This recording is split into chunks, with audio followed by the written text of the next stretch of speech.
ایک نیک آدمی شادی کے بعد بیوی کو لے کر اپنے گھر لوٹ رہا تھا۔ راستے میں سمندر عبور کرنا پڑتا تھا۔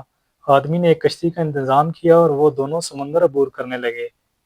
کشتی بیچ سمندر پہنچی ہی تھی کہ سمندر میں طوفان آ گیا۔ اس صورتحال میں بیوی کا خوف سے برا حال ہو گیا، لیکن آدمی ایسے اطمینان سے بیٹھا رہا جیسے کچھ غیر معمولی نہیں ہو رہا۔ یہ دیکھ کر بیوی کو حیرت ہوئی اور وہ غصے سے چلا اٹھی، آپ کو نظر نہیں آ رہا طوفان کشتی کو ڈبونے لگا، ہماری موت سر پر ہے اور آپ اطمینان سے بیٹھے ہیں؟ یہ سنتے ہی خاوند نے اپنی تلوار میان سے نکالی اور بیوی کی شاہ رگ پر رکھ دی۔ بیوی ہنس پڑی اور بولی، یہ کیسا مذاق ہے؟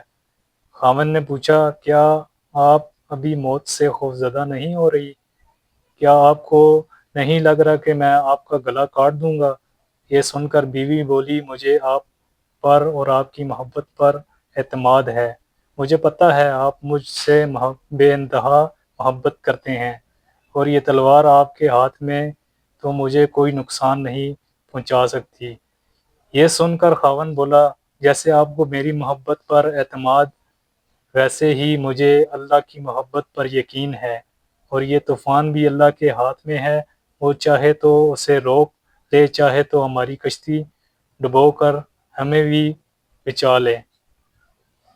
یاد رکھو، جو بھی فیصلہ اللہ کرے وہی ہمارے حق میں بہتر ہوتا ہے۔